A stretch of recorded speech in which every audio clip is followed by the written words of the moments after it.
it's Kris. And I'm Wyatt Elliott from Notebook Entertainment. And this is the Horrorland News.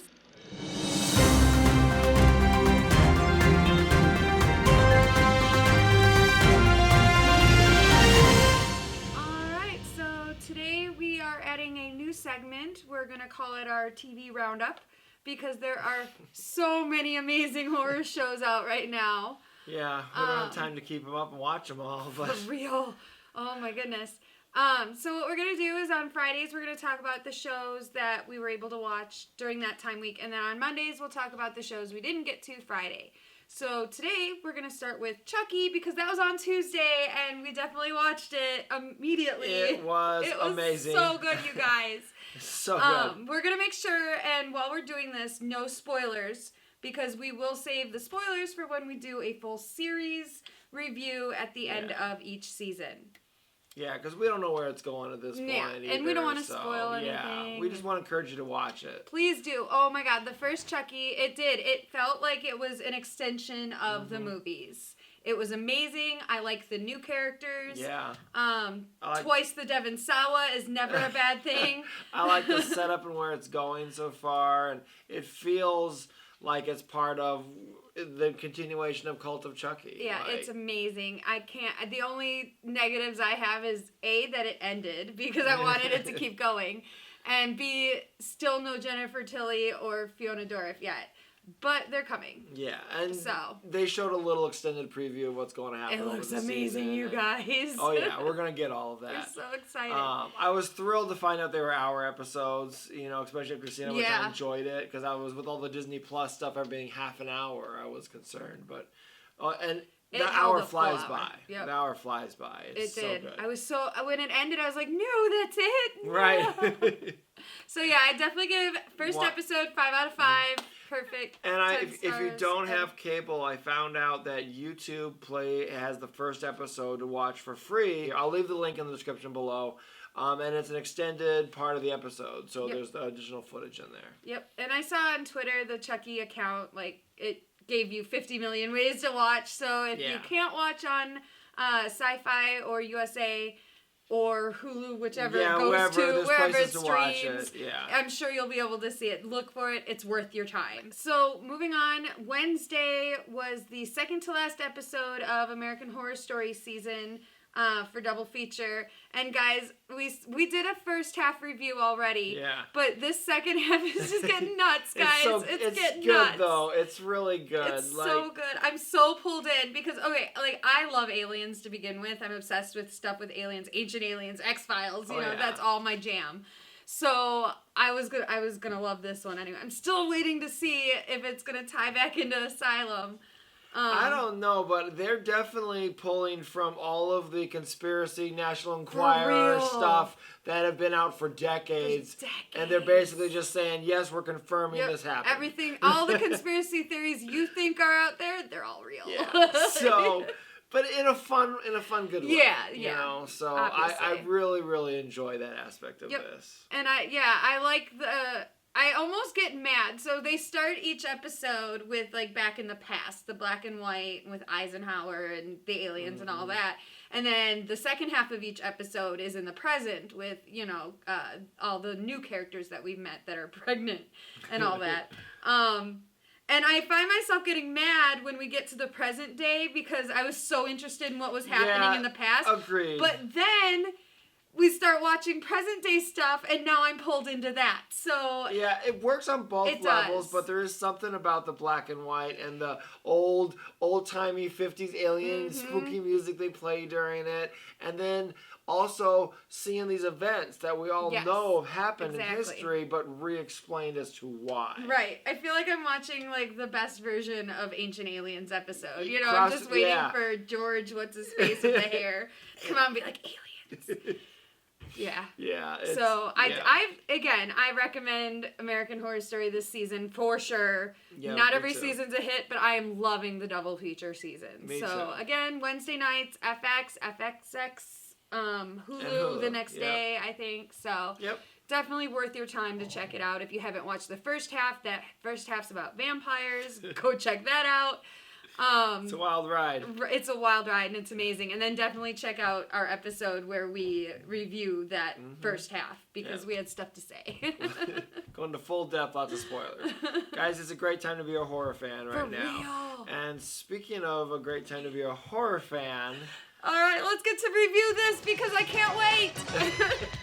That was wonderful. Bravo. I loved that. Oh, it was great. Well, it was pretty good. Well, it wasn't bad. It stinks. Guys, so it's Thursday night at 1:59. Okay, Friday 1:59 in the morning on October 15th. I have now seen Halloween Kills twice. I've seen it once. I went and saw it at 7 p.m. with my dad Thursday night, and then I came home. I came over to your house, and we waited. We watched the first one again so that he could get himself caught up, and then midnight, as soon as it hit, we watched it on Peacock again, and I was just as thrilled the second time as I was the first. I love this movie. I love it. I love it. I love it. I like it. It is good. It is good. I think if I had to choose, I think that the 2018 one is a better. I mean, it's a better standalone movie. This is definitely a middle movie. Solid sequel. But it's a very solid sequel. I don't have any issues, complaints. Nothing like doesn't add up or feel like it fits in. Right. This is the same Michael you saw in 2018. For real. For sure. For sure. So we're going to talk a little bit about it, spoiler free, for those who have not been waiting at the bit to see this movie and might have to wait a bit, and then we'll jump into the spoiler section as usual. So basically, Halloween Kills, it picks up right after the events of 2018. So, which is a Halloween tradition. Yeah, exactly. There's a lot in this that does remind me of Halloween 2, 1981. There's a lot of Easter eggs, a lot of scenes that feel kind of Halloween 2, which is not a bad thing. Not a bad thing at all. No. I always thought Halloween 2 was a solid sequel. It is. This one definitely blows Halloween 2 out of the water, though. Well, sure. This is a fantastic sequel to what they're doing with this new timeline. Yeah, it makes me real excited for the third one and what they're going with it and what they're doing with this timeline. Like sometimes movies have a great setup and then the sequels are just, I don't know, but you could tell they had a plan here.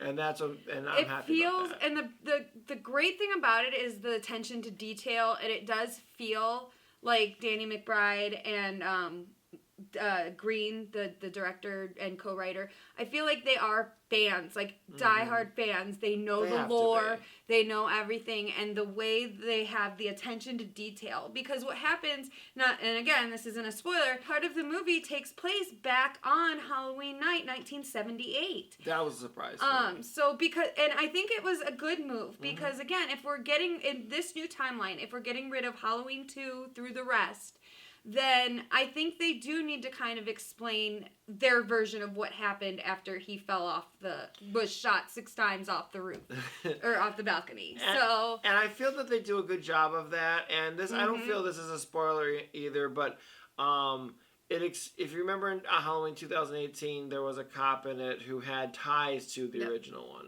Well, now you get to see those ties back. Hawkins. Yeah, so thank you. Yeah. I'm not bad at names, so. Yeah, the guy with the cop the guy, thing, the one cop guy. Who wears the hat.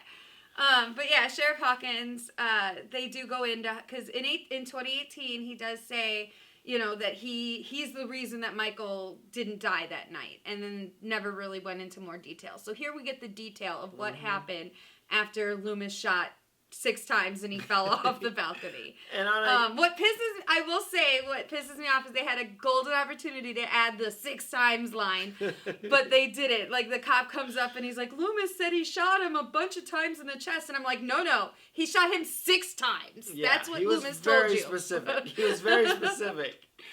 What I do like about the flashback scenes is they make it look like it's footage from 1978. Like, it's grainy, it's not high def. Nope. It's not even a lot of saturation in it. Like, exactly. I like that. You can definitely tell, and his mask looks very clean, very clear. Like it just he just got it. Yep. And he only had killed about 5 people. Yeah, right. Very, very, very good attention to detail on that. In fact, the whole movie has a lot of attention to detail. There was so much that we were able to pick up on because we had just watched 2018 right before it. So if you can, I do highly recommend doing that.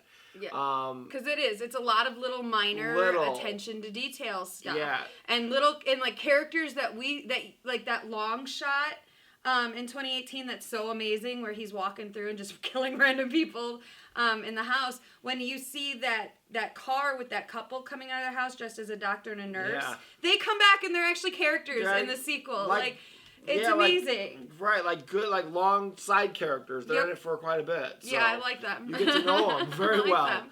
So, it's... So yeah, they, again, attention to detail, good story. It picks up the story. It doesn't drag, I feel, at all. It's a little slower moving, I think, than 2018, but it's I think that's because they have to explain more. Like, 2018 was just, okay, Michael's back. That's all you need to know.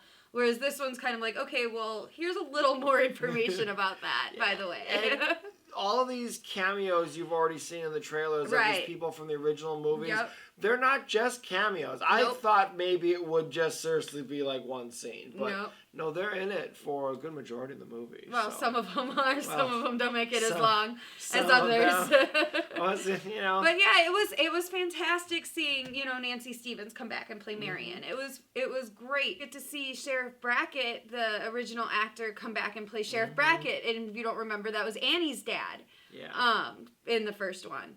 That was riding around with Loomis, listening to Loomis be crazy. So, and little spoiler, but not anything that changes or gives away much of the plot, but you do get to see in the flashbacks Loomis. Yeah. It's a little uncanny valley in the close-ups. I'm not sure if it's completely like an actor that they got that looks a lot like him, and then they maybe put some computer generated. That's my guess. Although some of the long shot, his head looks a little disproportionate. Yeah. But I think when he first walks in, I thought it was almost old footage that they somehow put in there. But then when they do the close-up, it's a little, okay. Yeah, like, that's not quite right. That's not quite right. But it's really not that bad. No, it's really not bad. And it's very quick. And it makes sense for him to be there for what they're showing. For what they're showing, yeah. Yeah, so it's not like he's now in 2018 going, hey guys, right, no. He's still dead in this timeline. Like, he's still, he passed a few years ago. It's not in bad taste, is what you're saying. No, he's only in the flashback sequences, so, and only for a handful of seconds, so. And speaking of bad taste, some people would say this movie's very violent and brutal, which it is. It is, but to a point. It's got a point to it. Yeah, it's just the same as 2018. I've heard it compared to the Rob Zombie one. I don't think it's as brutal as the Rob Zombie one. Not even close. Not even I feel like the kills are clever. I feel like the kills are very Michael-ish. There's one that he's not even, like, he kind of looks afterwards and he's like, wait a minute, that's not my fault. Because, like, there's this one where there's this woman, this character, I'm not going to say which one in the non-spoiler section, but there's one of the characters that's trying to shoot at him, and he, like, opens the car door and smacks her hand so that she turns around and shoots herself in the face. Right. It's like, and I was like, he didn't cause that. It was her fault. But... I got too much slasher advocate in my brain from editing it, but... Not Michael's fault. Right, so this whole time I'm watching this movie like, that's not his fault. And then there's this other one towards the end where brutal death of this character, and it just keeps going on and going on, and then he walks by the body, and he's breathing, and it's like, motherfucker, and it just kills him again. Right, it's like... Just die already, Jesus. And you can see the annoyance on Michael's face. Like, well, in his body. I guess I'm reading into it, but, I see the annoyance. And he's like, bitch, thought I killed you. And there is a few spots where Michael's without his mask, and I personally worried that they were going to show his face too much, but they didn't. They were very clever. They blurred it, or they covered it, or they, faked it so that you didn't actually get to see too much of his face. And the close-ups that they did show were so close up you could really only barely see what you were seeing. It's a lot like in 2018 when he didn't have his mask. It's all clever camera angles, super close up, angles, sides. Yeah. You get the idea of his face, but you don't actually see it. Mm-hmm. So it's it fits into the mold of everything. But so I don't know how much else we can say. Yeah, a lot. Everything else goes into spoilers. So I would say we both recommend it. I mean, yeah. Oh God, yes. I've seen it twice already, and it's not even officially out in theaters yet. Yeah. So if you are comfortable seeing it in theaters, go see it in theaters. Support the movie. But it's on Peacock. Runs great. Looks great. Mm-hmm. Peacock is free with commercials. So even if you don't want to sign up for a new service, it's free with a few commercial ads. And the commercials are worth it. Do it. Mm-hmm. Just watch this movie. It's amazing. Yeah. Very solid sequel. Very, very good sequel. I applaud it. Yep. All right. So if you have not seen it because you are a normal person who doesn't run to the theater for every Michael movie, turn it off. Come back to this episode later after you've seen the movie because we are going to spoil the shit out of it for you. Well, she will because she's seen it twice. I've only seen it once. So I'll be like, oh, yeah, I remember that. I didn't need to see it twice to remember it. Like, it's up here already. No, so I just saw it twice because why wouldn't I? All right, so let's begin. The first thing I wrote down is no to animal torture because in one of the flashback sequence, the young Sheriff Hawkins is walking with another deputy. And the deputy mentions that he had known Michael as kids and that his mother had forced him to go to his house or whatever. And he's like, so was he one of those kids who pulled wings off of butterflies or whatever? And he's like, no, not that I ever knew of. All he liked to do was stand in Judith's room and stare out the window. Like, he was weird, but he wasn't that weird. Right. So we move on from that past scene, which is basically just them looking for Michael, and they kind of find him and follow him back to his house, and that's where we kind of leave it there for now. We go back to the present, 2018 present, not present day, because it is taking place directly that night of 2018, Halloween 2018. So we've got Cameron, who we just saw in the last movie be a complete jackass. He tried to gaslight Allison about whether or not he kissed that cheetah girl or whatever, and then threw her phone in like the nacho cheese bowl that they had at their party. That scene always pisses me off because, you know, you can always, there's the whole thing of like, well, what was the status of the relationship, and argue all kinds of bullshit stuff. Right, we were on a break. But he threw her phone, and she had an expensive phone for 2018. He owes her like $400. I'm guessing. So like that's nacho cheese doesn't come out. So that's the last time we saw him. So the movie opens in the present with him walking, calling his friend who is impaled on the on the fence there. And being like, hey, I messed up with Allison, call me. He's not going to call you, dude, he's dead. No. And he's walking home, still in his skirt, in his body outfit. And he comes across Sheriff Hawkins' body where Sartain had left it after stabbing him in the neck and running him over. And Hawkins is still alive. So this is our first hint that, not hint. This is our first... No, this is the first time we know that Hawkins is alive. Yeah. Because I thought he was dead the last time. Like, I completely stabbed him in the neck and ran him over. Thought he was dead. Turns out he's not. Maybe he's got a little Michael DNA. I don't know. So they wind up getting him back to the hospital, and he winds up sharing a recovery room with Lori. So we go to... there's this older couple. Because there's... Again, Michael's wandering the neighborhood. And if you remember in Halloween 2, he goes in that old couple's house and he steals the knife and then he just leaves. He doesn't actually kill them. Not the case here. No. He goes into this old couple's house and they seem like a fun couple. I like them. She's flying a drone around or something. Right. Michael's in their house. He obviously kills them. But here's my thing. Like, I feel like maybe he might know these people. And we're going to learn about that at some point. Because he went the extra step. Normally, Michael kills somebody. Cool, he's done. Maybe he'll pose their body funny or something. But this guy, he killed the guy. Then stabbed the wife so that she was still alive but dying. Went back, grabbed the guy, flopped him on the table, and then stuck like 4 knives in him like he was a knife block, you know? Yeah, and he wasn't dead yet either. He was bleeding out, and he was going to die because he's older. He wasn't going to survive this. But Michael decides to do this, and the other woman's not dead either, so she's watching him do this. And he doesn't go and make sure, stab her. No. He walks away and leaves her to bleed out. Yeah, he's torturing him. I feel like he knows this guy, because that's a very un-Michael kill. Like, normally it's kill, move on, you know? Right. Once they stop breathing or they're down for the count, he's going to move on. Right. But, yeah, this was different than It felt different. So it made me feel like, does he know this? It was personal. This old guy? Right. It felt like it was personal. He was played by Lenny Clark, so if you guys remember him from the 90s. Maybe he just didn't like his comedy. Like, I don't know, but it was very, very... Well, in the 90s, he would have been locked away in Smith's Grove, so I'm not Maybe sure. Maybe that's all he got to watch over and over again. I don't remember what his show was, but I remember he had a Roseanne-esque show at the time. So then, you know, we check back in with Lori. They're in the back of the truck, Lori and Karen and Allison, and they're driving to take Lori to the hospital. And you see the fire trucks go by, just like in the trailer, and they're screaming, "No, let it burn, let it burn." Well, they do let it burn, but it doesn't matter. So, the way that Michael survives the fire, because that's what I'm sure a lot of people are, you know. I was concerned. Yeah, I thought, okay, we back to Super Michael. But no, they actually, you know, because we do see in 2018, Lori, there's a metal door down there in the basement, and Lori raises it, and that's where she's got all the guns. So what Michael had done is he had went and hid himself behind that metal door to block off the flames. So when a firefighter falls through the floor to the ceiling, whatever. Sorry, it's like 2 a.m., guys. It's 2 a.m., guys. To the floor. I can't make words.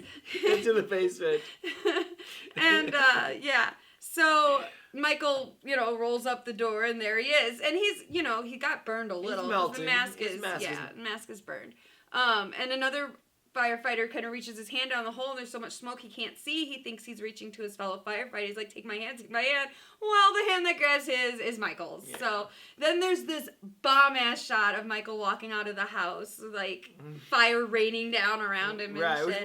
Which you all see in the trailer. It's right. A shot. It is. It's a really great shot. But then the firefighters will come after him, and they have a little one fight by out. one. But they do an old Steven Seagal style, where he looks badass fighting them until you realize that it's one by one. Right. And so one guy's got like this saw to saw through cars and stuff in his hand. Right. And the other ones have fighting with a hose and an axe, but they're waiting like one-on-one. It's like waiting their turn. Like there's seriously a point where Michael takes an axe and like swings it up into a guy and lifts him off the ground. And I'm like, Mike's back's exposed. Yeah. Where's the guy with the chainsaw? Where's the guy with the jaws of life? Something. Nope, he waits until Michael puts him down and turns around, and then he comes to try and get him. And of course, Michael turns the saw around and saws him in half. So all these poor firefighters are dead, but I mean, why were you fighting him one-on-one? I'm telling you, it was old Steven Seagal style. Like, but you know, it's a good scene. Like, you just forget about that and just. I mean, Michael Myers is not John Wick, so I guess he's not taking on 3 guys at a time, so it's fine. It's whatever. There's way worse scenes in Michael Myers movies.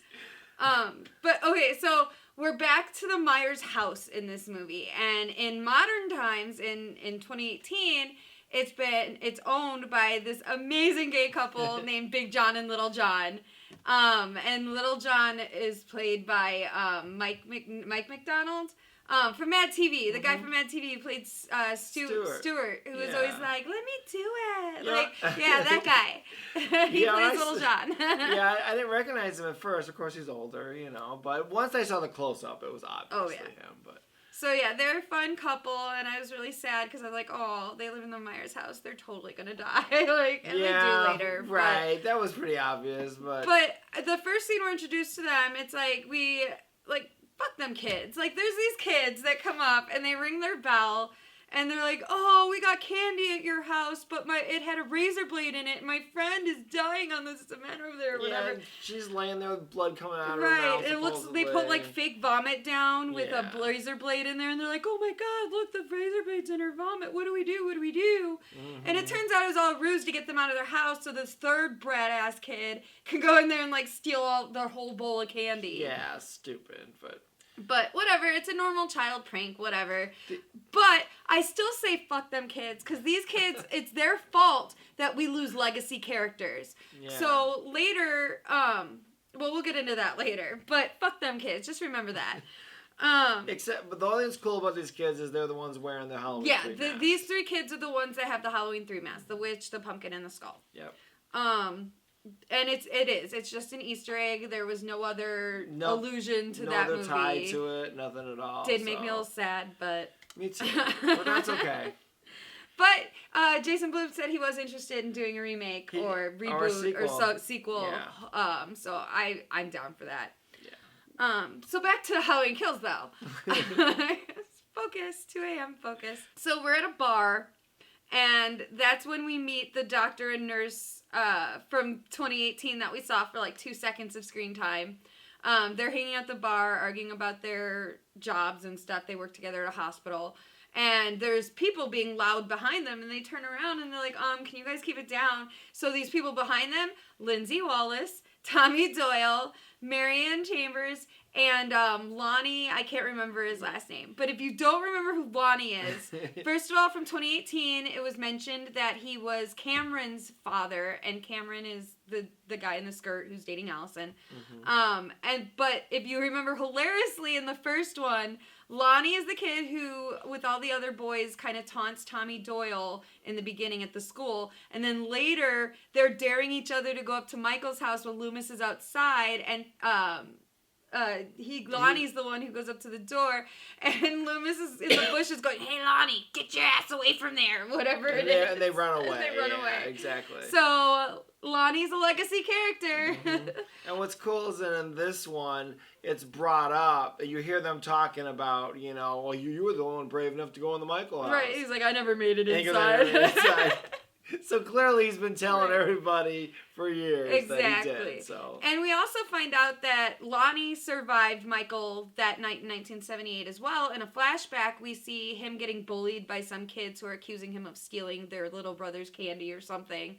And a cop pulls up and tells them all to get home because 3 teenagers were just murdered down the street. So Lonnie's on his way home and runs into Michael and kind of falls and covers his head and is like, "Please just go away." And it actually works, and Michael goes away. He didn't have any invested interest in him, I guess. Screw Lonnie. So those are our 4 legacy characters that we're going to follow besides Laurie. Mm-hmm. So they're all hanging out at the bar. Tommy Doyle gets up there. And I just want to stop and say, I do like Anthony Michael Hall. I don't think he was right for this role. I didn't like him as Tommy Doyle. Too intense. He was, he was right for the townsmen, the way they were portraying the townspeople. I don't think we picture Tommy Doyle growing up to be like this. No. Probably because we saw him as Paul Rudd. He should have been Paul Rudd. And that's the only time he's been shown as an adult, right? Is Paul Rudd. So, and they're definitely different characters, vastly different characters. But I liked him in this part. I just don't know that he should have been Tommy Doyle, I guess. He could have been any other person and he riling up the crowd. Yes. And someone else could have been Tommy Doyle. Because he played the part well, I thought. What he needed to do for the role, he did great in it. It just, I didn't feel like I didn't think that kid Tommy Doyle grew up to be this Tommy Doyle. But you know what I just thought of that's interesting is I did have a thought when I was watching that he just seemed too old and burnt out and everything to be Tommy Doyle. But then I remembered that even if you do count Halloween 6, that was still 20 years ago to where we are now. Well, he keeps pointing out that it was 40 years ago. At one point, he tells Laurie, he comes face to face with Laurie, he said, "You protected me 40 years ago. I'm going to get him tonight." So exactly. It has been 40 years. It's a long time. It's just, I don't know. It just, for me, it didn't sit right. But I'm not saying he did bad in the role. He did good in the role. It just didn't feel like Tommy Doyle to me. And he disagrees. I'm sure other people are going to disagree. I'm not even saying I fully disagree. I just think that I like him in the part. I like I don't, you don't really like him as a character, but he was good playing that part and he fit the part.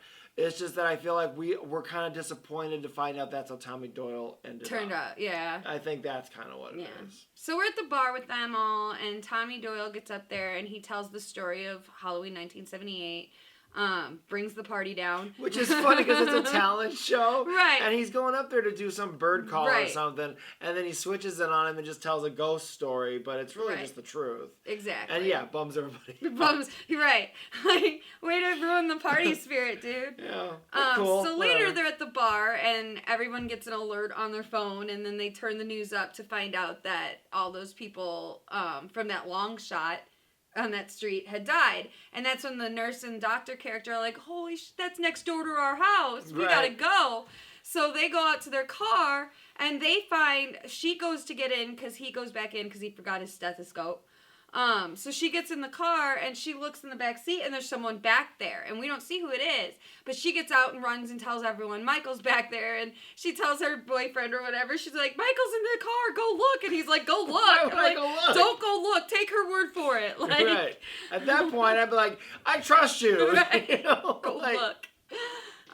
So Tommy Doyle comes out with the baseball bat and whatever, and the car turns on and he drives away.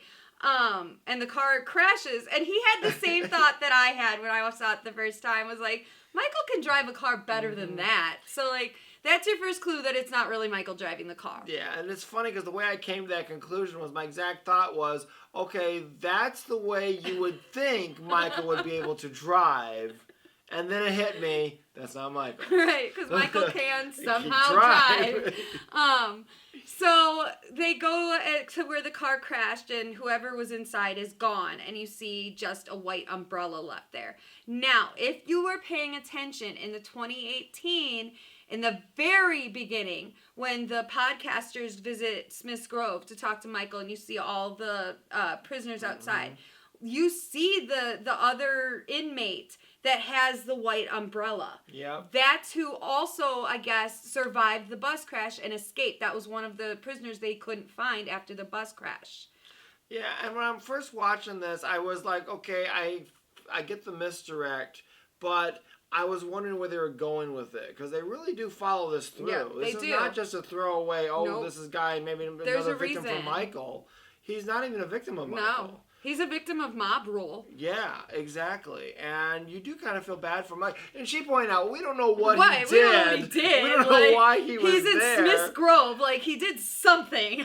But it's still... But still, he's the wrong man here. Yeah, the point that they're making in this movie is, and I told her, it's a perfect quote from the Simpsons monorail episode when Bart goes, sorry, Mom, the mob has spoken. Right, because at one point the mob is after this guy because they think he's Michael. We'll get to that, but the funny line is Karen is trying to stop everyone because Laurie's like, wait, that's not Michael. And so Karen is trying to stop everyone and he goes, sorry, Mom, the mob has spoken. Point where the mob knows this isn't Michael anymore. Right. And they don't care. They're still going after him, yeah. So before we get to all that, though... Sorry.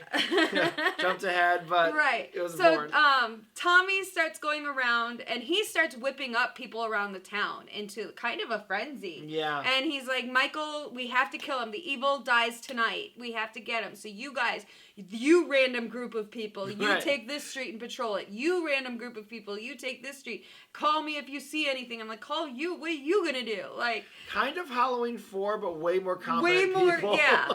Yeah, not the, hillbilly, let's go get our guns and ride our pickup trucks. It was slightly more organized, not a lot, but slightly. They did also, but if you remember in Halloween 4, they did shoot the wrong person. Yeah. So that was another person killed by mob rule. Yeah. This movie definitely takes a little step further, but as Tommy's whipping him up, we go back to Lindsay is driving around with Marion and the doctor and nurse couple. And funny thing about the doctor and nurse couple, so she's just like the nurse and he's the doctor, and they wind up explaining somewhere, like someone needs medical help or something, and she's like, well, I'm a doctor and he's a nurse. And it was like a reversal of it was hilarious. I think that was their justification for going with them. In case something went wrong, there was... Well, they also said that, those were their neighbors and friends that had been killed, so they wanted to hunt down Michael just like the rest of the town. So they're driving around and they see these fucking kids hanging out by themselves in the playground or whatever. And you see this in the trailer a little bit. And so Lindsay stops the car and gets out of the car, and she goes up to them and she's like, what are you doing? Where are your parents? And they're like, bitch, we're trick-or-treating. Go home. Mind your own business. And they're like, we're waiting for our friend. We're being followed by this guy in a white mask. Like, he's so lame. He's trying to play hide and seek with us. Like, we're 3 years old or whatever. And they're like, see, that's him over there. And Lindsay turns around and it's Michael Myers. And she's like, kids, get the fuck out. Mm-hmm. And because he's carrying the third kid, the skull mask, it's clear that he's killed that kid. And so the kids are like, oh shit. And they actually run. Because they had to stop to warn these dumbass kids, Marion Chambers winds up getting killed. The fun doctor-nurse couple winds up getting killed. Lindsay's the only one who survives this little rampage in the park. And what's cool is the way that Marion dies is the way that she could have died in the first one. Yeah, it's shot, and the way he goes over the car, the way he smacks on the glass, everything is a homage to what happened when he escaped in 1978 and she was in the car. Yep. Only this time she has a gun and she's shooting him and she finally gets face to face with him, and it's such a sad moment because I was like, she fired too many shots. That gun's empty. Yeah. And she gets Michael, right to the chest and she says, "This is for Dr. Loomis." Click, the gun's empty. And I'm like, oh. So yeah, then he leaps on her and attacks her and stabs her and kills her. Yeah, it's a bit sad, but I also realize she's getting up in age, and there's probably not, if you're gonna do it, you go out with style. Yeah, she probably was like, Michael's never killed me, like in none of the timelines, right? No, he killed her in H2O. Oh yes, he did. Yeah, she would know. That's right. So okay. She has died before by Michael's hands. And that was still the same actress, right? Yep. Okay. It's always been Marion Chambers has always been Nancy Stevens. Okay. So. And then so. The doctor, the nurse, I guess, because he's the nurse, but he gets stabbed in the eye, and it looks really cool. Yeah. It's a practical effect. They don't have a lot of CGI. It seems like a lot of practical effects. And if it is, it's really good. Yeah, you can't tell. And then the girl, she's the one we mentioned earlier, who she goes to shoot at Michael, and he opens the door, and it smacks her hand so that she shoots herself in the face. Right, I felt bad. I felt bad for her. So Tommy, Cameron and his dad, Lonnie, are driving around with Allison because Allison was like, oh, Mom, I'm going to go find Michael. And her mom, Karen, is like, who do you think you are to catch Michael? Like, there's police after him. There's all this. There's a system. Like, you are not going to do anything. You go sit in the room with your grandma now. And I'm like, she's not wrong. Right. That's good parenting. You are grounded to your grandmother's room. Right. That's good parenting.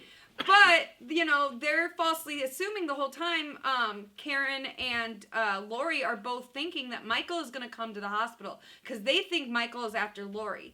But what's been pointed out at this point is by both Allison and I think Detective Hawkins or Sheriff Hawkins. It was Sheriff Hawkins. They both say Michael wasn't going to Lori's house. Dr. Sartain is the one who brought Michael to Lori's house. Mm-hmm. Michael was going somewhere else. Which is funny because my memory of 2018 was that he was going to Lori's house. But when you watch it, he wasn't. He wasn't. No, he wasn't. He was heading to his house. Yeah. He was going home to the Myers house. And that's what they wind up figuring out in this one, and that's how they go, looking for him. But yeah, so Karen is freaked out at the hospital because she thinks Michael's coming there to kill her mother. Allison winds up leaving with Cameron and Lonnie, and they're driving around and they run into Tommy, who is inspecting the car, Lindsay's car. That's when they find the bodies. So Michael has put the Halloween 3 masks over the bodies, and poor doctor and nurse are on the little tilt-a-whirl or whatever you call it. I don't even know. Then poor Marion Chambers is hung up on the swing set. And then they find Lindsay, who survived. And when I was watching it with him, because the scene where Lindsay is running from Michael, it's a little drawn out. And it's a lot of, her and as she's trying to hide and him looking around for her and stuff and slowly walking through the woods onto the bridge and stuff. And I sat there and I told him, I go, this is a note for the empty man, how to do an extended scene that actually contains suspense. I've ruined. The Empty Man movie has ruined me. I hate that movie. Allison, like I said, she points out that Dr. Sartain is the one who brought Michael to the house, and that it was Sartain and his obsession with making Michael speak that drove Michael and Lori to meet. Like, Michael and Lori didn't meet because Michael went looking for her. That's the point, I think, that this movie is trying to get across. And I think it's because it's setting up for why Michael is the way he is and Halloween ends. So I'm very excited for that. Now, a funny moment between Laurie and Sheriff Hawkins. They're in the same the same hospital room. Nice. Right. Not that good a scene. They're in the same hospital room getting better, and she is, talking to him, and she's like, you remember that night at the bar when, and he's like, yeah, I kissed you, and then you held my hand, but that's all we did because I knew you were into Ben Tramer. And I was like, when are we going to meet Ben Tramer? This kid has been talked about. He's mentioned in the first one. If you watch Halloween 2, he's killed in that one, but you still don't see him because he's wearing a Michael mask. So we get back to, we're at the hospital, and Tommy Doyle showed up, and somebody spots the other escaped convict. The other escaped convict is there, and he's begging for help. He's like, he's outside, and he's like, please help me. And he's got blood on his face and everything, and he's there for help. But the mob sees him, think he's Michael because they see the escaped, he's prisoner, got the prison guard stuff. And so they start chasing this poor guy through the whole hospital. It feels like the entire town is chasing him. And I'm going to say that this is one of the scarier parts of the movie for me because for me, it instantly brought up imagery from the January 6th riots. Yeah, I can see that. It was people just filling up the stairwells, running each other over, fighting with the police, pushing back against the police who were trying to hold them back from chasing down this man. Once Karen is trying to help this guy because she and Laurie know that he's not Michael. And so she locks him in a hallway for his protection, and people, push past her, and they're grabbing stuff, and they're banging on the glass to break open the windows. Yeah. And the whole sequence, because I remember watching live all the videos and stuff that were coming up on social media on the 6th. And yeah, it definitely gave you that mob mentality, something is going to go wrong here feeling. Well, and it is interesting because I saw an interview with Jamie Lee Curtis about this new franchise, and she sees the 2018 one as a story about women who've been abused and not get believed and who are traumatized and are told they should get over it and are all this stuff, and which is funny because one of my small issues with 2018 is the fact that I feel that her paranoia of Michael's going to come back and is going to kill her and all this kind of stuff, and she becomes this survivalist, is unwarranted to a degree and is not as justified as it would have been if Halloween 2 existed and H2O existed. Because in this timeline, he's only gone after her once. One time. There's no reason to think that he would come back or that he would, be indestructible. Right. He's just a crazy guy. Yep. However, we all know Michael's history, and I think it plays into the audience as well. Yeah, it's more for the audience. So, but it's interesting that that's how she sees it and how it's really supposed to be, and it is a metaphor. And it does come across. And it does. And once I see it now with those eyes, I can perfectly see it. And I think that this is intentional is what I'm saying. Yeah. I think that the metaphors are intentional in this one, too. Maybe, because of the mob chasing down this guy. And again, we don't know. He probably did something horribly wrong. But he's not Michael. No. Yeah. He's not Michael. He's not who these people were after. But just to escape the mob rule and so that they don't beat him to death, he decides to take his death into his own hands. And he breaks open a window and jumps and splat on the ground. They show it. They show his brains all over the it's and as much as you're looking at it like that's great effects and that's all that kind of stuff, and it's very sad. But it's sad. It really is. It's very because sad. you do see that you feel like this guy's like an animal just stray with everybody coming after him. He has no choice but to jump. Yep. Because otherwise they're gonna rip him limb from limb. Yep. And it's unjustified. And I feel like some of them knew at that point it wasn't Michael. Yep. But mobs just it doesn't matter at that point. There's a mob rule. And it's dangerous. It's very dangerous to not think. So always think, people. Who would think that a Michael Myers movie could have so many good lessons? Right. So we go back to a flashback scene, and it's, again, that night that Michael, they captured him. And so we find out that what happens that night is young Hawkins and his partner track Michael down to his house. Michael gets his partner, he's strangling him, and so Hawkins takes a shot, what he thinks he has a shot, and winds up hitting his own partner in the neck.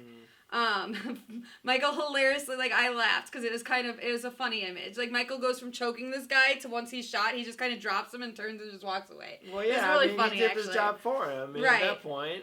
And so the cop bleeds out, and Hawkins lies to him and tells him, "Yeah, we got him. We got him." And it's important to point out that Hawkins is really young at this point. Yes, very young. He's like a rookie cop. Yeah, he's young. So he goes, he grabs the gun or whatever, and he follows him, and Michael's already gone outside, and you hear Loomis yelling, "Michael, stop! Michael, stop!" And then you see Loomis run in, and Hawkins at the top of the stairs, and Loomis is demanding to know, did he kill again? Did Michael kill again? And Hawkins is telling Laurie the story about what happened that night, and he said, "I could have stopped him. It's my fault that Michael's alive, because I saw in Loomis's eyes that he was going to just kill him. He just was going to kill this man." And he said, "I don't know what was wrong with me, but I felt like maybe there was some humanity in this person or whatever. He was just a 6-year-old kid, whatever." So he actually stops Loomis. Loomis pulls out a gun. The cops kind of beat Michael down, and Loomis pulls out a gun, and he's about to shoot Michael, and Hawkins comes out and keeps him from shooting Michael. Which honestly is the right thing to do. Yeah. Because... First of all, Loomis isn't a cop. Correct. Second of all, cops are not judge and jury. Correct, exactly. And third of all, again, we don't know Michael's full mental state. I mean, I'm sorry, but her slasher advocate is really embedded in my brain now. And you guys can check it out, right. Link in the description. But because Hawkins kind of took her position on it, where he said, there's still humanity there. I didn't know he was pure evil. You know, and because he said that Loomis had given up on him and had said that he was just pure evil at that point. Yep. But he didn't feel that he wanted to take Loomis's word for that. Right. And he saved him. And I think he did the right thing on it. Yes, okay, we know Michael's this monster and blah, blah, blah now, and it could have saved all these lives. But at that moment, Michael had only killed 5 people. Exactly. And at that moment, I think he did the right thing. And I think Loomis would have been in the wrong. Because he's his patient, not his property. Right. To just execute him like that. And he was going to do it in front of all these cops. All these cops. But that's just Loomis. Which, again, the cops, I get it, because he had killed Annie, which is a cop's daughter. The cops would have let it happen. I get it. But not right. No. So what happens is, in the flashback, we see... another officer come up to Hawkins and say, "Okay, here's the official story. Your partner was caught, Michael had your partner, and he took his gun and he went to go shoot, and he wound up shooting himself." And he goes, "Give me your gun." And so Hawkins gives him his gun, switches it out with his partner's so that they can say that that's the gun that killed his partner. Which I'm not sure that would work in real life. Now, in a small town... In the 70s. Yeah, in the 70s, small town, maybe it would. Yeah. But I would like to think that guns' serial numbers are attached to certain officers and so forth. Maybe I'm wrong. If you know different, let us know. Like you said, small town in the 70s, and when they just caught... this big serial killer. Oh, sure. I'm sure nobody's looking into this random cop that just got shot. I'm sure they could have swept it, even if I'm right. I'm sure they could have swept it under the rug easily and changed the paperwork. The way they cover, it would have been fine. But Hawkins is one of the good cops, and so he actually has a conscience, and so you can tell that this has been bothering him this whole time, this memory of this cover-up. Yeah. So I guess we'll find out more next movie because he's still alive. Him and Laurie do live through this. Yeah. Since he is now been shown in flashbacks to have been there since that night, he's become a legacy character now.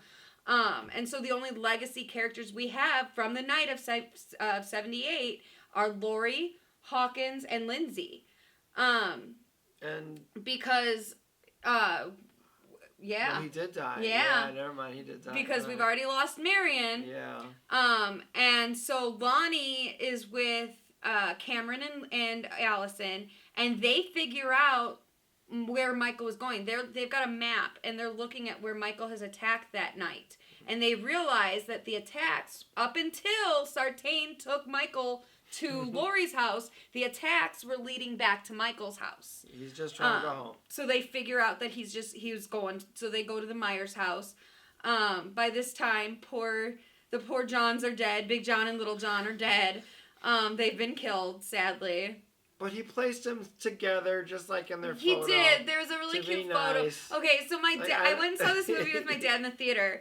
My grandma came with because my grandma also likes horror movies. And her friend, this little old lady, she loves horror movies. She's like, thanks for letting me come with, guys. Because when I put on this stuff, my husband doesn't like it, so I have to go in the other room to watch horror movies. I'm like, little old lady, I want to be you when I grow up. Like, you're awesome. So my grandma, she had liked this gay couple, Big John and Little John, and so it starts with you see a picture, because we had already watched them be killed, but you see a picture of them looking cute, and she goes, "Aw," and then you pan down and you see that Michael's arranged their bodies in that same pose, and my grandma goes, "Aw." So Lonnie and the kids show up at Myers' house, and Lonnie tells them, I'm an idiot for bringing my son to the Hell of the Beast. And I'm like, yeah, a little bit. So Lonnie tells them both to stay in the car. And Lonnie goes up to the door. And he knocks. Like, why are you knocking, Lonnie? I was really hoping Michael was going to answer. Hello? Like, Avon lady. Like, what the hell? I don't want any. Right. Like, okay, Michael probably already knows you're there. But on the off chance that he doesn't, why would you announce yourself by knocking? Like, polite. Lonnie. You want to be polite? Like, I know you've been drinking tonight, Lonnie, but come on. So Lonnie goes in, and that's the last time we see Lonnie alive. So there's another legacy character gone. The kids hear the gunshots go off, and so they run in, because kids never listen. And they go upstairs, and Allison finds the Johns, Big John and Little John. And Cameron is walking down the hall, and he sees, a closet, and it's open a little, and so he's got the gun ready, like Michael might be in there. All of a sudden, blood drips down on his hand, and he looks up, and there's his dad stuffed in the attic stairs. Not posed, just trying to jam him. Stuffed, like. But it looks like he quit halfway through. Right. Like, oh shit, I gotta get this. Yeah, the kids are coming. I gotta hide in this closet here, because it turns out Michael was in the closet, and he comes out, and he. Okay, so this is the long, drawn-out death we were talking about earlier, if you want to describe it. Cameron, reminder, in 2018, he's an asshole. He cheats on his girlfriend, he tries to gaslight her, and he throws her $500 phone, which is a generous low estimate, in a nacho cheese bowl. So he's a douche, he breaks up with him. Now, in this movie... They're not trying to make him, they're not retconning him, they're not making him a better person. It's just the night's going on, And he's a scared kid, like. Yeah, so they're like getting along again. Yeah. So, but they never show him being a dick in this movie. No. You just gotta remember. So you've gotta remember that he's a dick, because otherwise you feel real bad for this dad. Because this kid, he's like taking him and he's bashing him in the banister. Yep. Over and over. Well, not on the banister. What he did is he smashed his head through the railing. So the banister's up here, and then the bottom of the banister's here, and he just keeps lifting this kid up and down so that the back of his head hits the top of the banister, and then his bottom of his head hits the jagged edge of the bottom. Yeah. Just over and over and over again. And so I turned to her and I was like, well, he's okay, because I've seen Al Bundy do that to Kelly's boyfriend. And he looks dead, but you can see that he's still alive. And so as Michael's walking down the stairs... he goes around the steps, comes down, the ex-girlfriend, Allison, is down at the bottom of the stairs calling him out. But as he's coming down, he stops and sees this guy's head. It's like, really? You're still alive? He's still alive? And just turns his head all the way around, finishing him off for sure. Right, now he's dead. Cameron's dead now. And I know he has a mask on, but the level of annoyance on Michael's face, on his body, you could tell he was like, come on, kid, die already. His body language. What the hell? Yeah, and his body language is like, really? Fine. Fine, we'll do it the easy way. Like, there was a couple times in this movie where you could feel Michael's kind of annoyance that people weren't dying quick enough for him, you know? Like, why is this taking so long? So we're at the end. So, okay, by this, I think Michael should have been done. I think this is the point where we have to recognize, just like every other point in every other timeline, there comes a point where you have to say, okay, Michael's no longer human. Yeah. And I think this is it. Because, okay, you explained away, I got it, you explained how he survived the fire, he got behind the thing, but he got a bunch of other damage. And he still has the damage, he's still missing the fingers from where she blew off his fingers and all that. So he has the stab wounds. But at the end of this movie, so Allison, in their fight, she winds up stabbing Michael like 3 or 4 times before he throws her down the stairs. Karen comes in just as Michael is about to kill Allison, and she's like, do it! And I'm like, damn, Allison. Karen comes in with a pitchfork and stabs Michael in the back with this pitchfork, Which right? is not out of nowhere. They did establish it was part of the Halloween decoration, yeah. So, and then Michael falls forward with his head on the stairs. Karen curb stomps his head on the stairs. She does. She really does. I mean, if it killed somebody in American History X, it should kill somebody in Halloween, is all I'm saying. Yeah. Like, I mean, it wasn't, I don't think he quite had his jaw open, but still, it was harsh. Right. It was harsh. So, Karen gets the mask, and to get Michael away from Allison, she runs outside the house and holds the mask up, and she's like, come and get me, kill me, and if you want to kill someone, you're going to kill me. And so she leads Michael away down the street to where the Tommy Doyle and almost the entire town seemingly waiting for him. It's a trap. Are waiting for him, and all these headlights come on, and Michael's surrounded by the townsfolk, and she had put the mask down and backed off, and so he's standing with the mask, and Sheriff Brackett, Annie's dad, comes forward with his gun. This old guy, he'd been waiting years to get back at his daughter's killer, and he pulls out the classic line, well, Michael, I guess it's Halloween, everyone's entitled to one good scare. And I'm like, they said it. Yeah. I was that Leonardo DiCaprio meme. I was like, And then he shoots him like three times. Yep. He shoots him. So, okay, so before even that, like, it's clear that the townspeople have thrown down the gauntlet. And Michael looks around at all of them, leans down, picks up his mask, and puts it on like, all right, let's fucking go. Yep, let's do this. We're going to do this. So Michael puts his mask back on. And Sheriff Brackett shoots him like 3 times, probably more. He gets shot a bunch of times. Tommy Doyle beats him with a baseball bat. A bunch of people are beating him with boards. It's just an old-fashioned town beating. Like, the whole town is beating him up. And I feel like someone had a knife, too. Yeah, he got stabbed. And then he's reaching for the knife. And they all stop beating him for a minute. And they turn to Karen, and they're like, Karen, go, Tommy tells Karen, he's like, go be with your daughter, we've got this. Karen, before she leaves, decides, well, I'm going to get mine, too, because he killed my husband, And she grabs the knife before Michael can grab it and stabs him with it. But she only stabs him, like, in the back. She does, in the back and once. Yeah, and I'm like, come on, you should... And, like, I think I made the comment, I was like, see, that they always talk about what a monster he is, and he's indestructible, because I feel like that there's some narration or something right after this. Yeah, there is. And I'm like, but are you also taking the kills, when you have the opportunity to kill him, are you really taking it? Because they seem to stab him in the shoulder or the back, and she could have stabbed him in the back of the head. If those firefighters had grouped together and attacked as one, they could have chopped the shit out of him. Like, they all had axes and stuff. And this one especially, it kind of was a little frustrating. She could have stabbed him in the back of the head. In the back of the head, whatever. Well, to be fair, she already stabbed him with a pitchfork and curb stomped his head. So, True. So she goes back to be with her daughter. They're at the Myers house getting tended to. Michael, so they're about ready to continue their beatdown on Michael. Instead, Michael, because by this point, Laurie has started giving a voiceover narration, talking about, she always thought Michael was a man, a human, but clearly he's not, or whatever.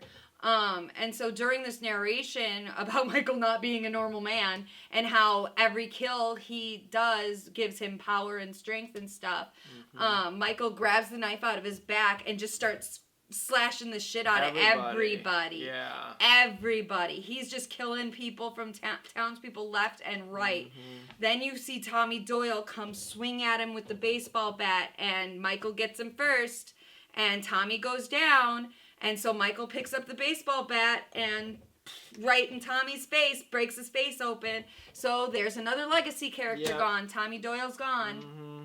Well, Tommy Doyle 2.0. Right.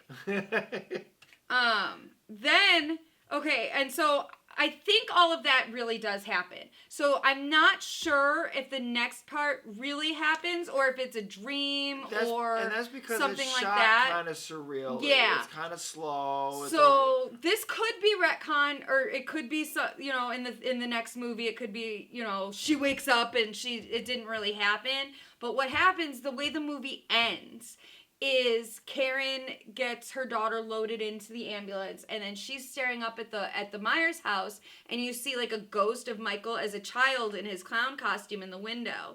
And which also makes it feel like a dream. Right. And so Karen goes into the house and up the stairs, and she sees Cameron's body and she sees Lonnie's body. And she goes up the stairs to Judith's room, where it's been said a couple of times throughout this movie, that's where Michael liked to go stand and stare out the window. Mm-hmm.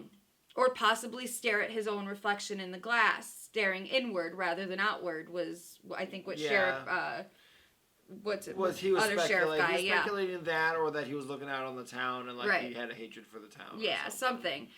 So she's standing in that spot, and then Michael comes up behind her and kills Karen. Yeah, stabs her multiple times. Yeah. So, but again, it's shot in kind of a surreal, exactly. slow So I'm not 100%. Horror. I believe Tommy Doyle's dead. I'm not 100% sure that Karen is. For now, she's dead. Yeah, for now she's dead. That's what we're gonna say. Tommy Doyle's definitely dead because his face got smushed by the baseball bat. And Cameron's definitely dead. Yep. A lot of the people are definitely dead. So our legacy characters that we have left are Lori and Lindsay and Sheriff Hawkins. Who's retcon his legacy. Retcon legacy. And then of the new characters, I think Allison's the only one we have left. Yeah. Yeah, the main sheriff guy, the guy that was in the cowboy hat. They don't ever give him anything to do. Yeah, he just walks around being wrong the whole movie. Like, he's the guy in 2018, in case you don't remember, where Sheriff Hawkins is like, we need to close everything down, and he's like, what am I supposed to do? Cancel Halloween? Mm-hmm. It's like, okay, were you the sheriff also in Jaws yeah, too? That's what I was thinking too.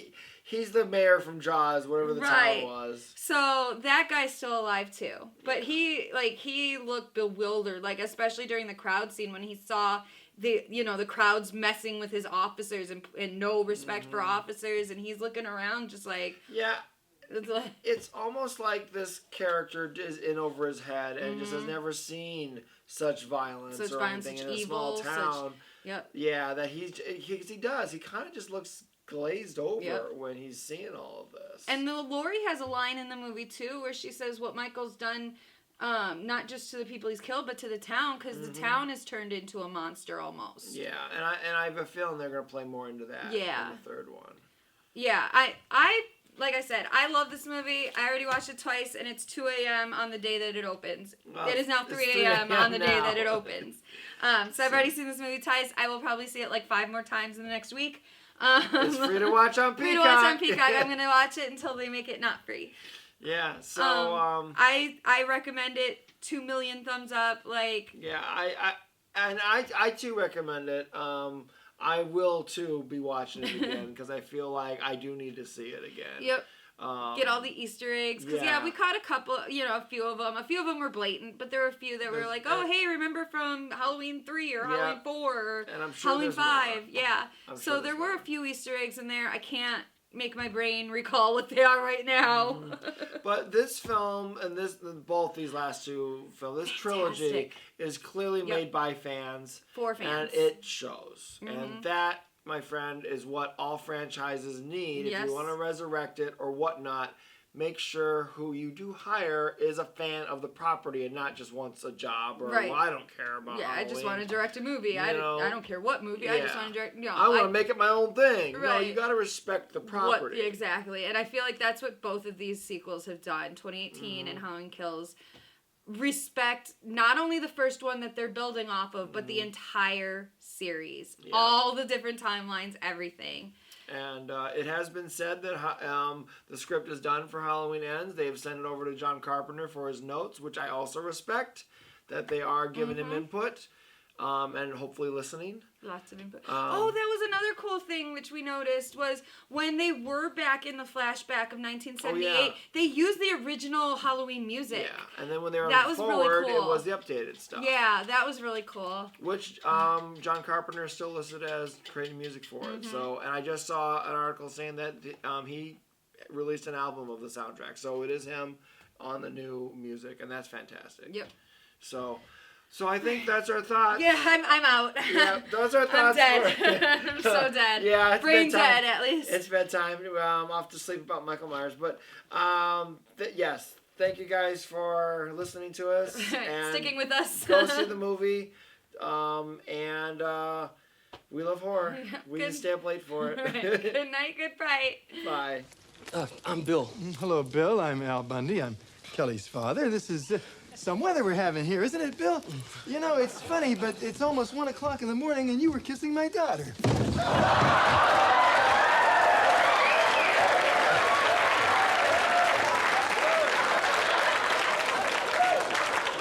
Oh, darn, Bill, it's so late I thought that'd be open. There you go.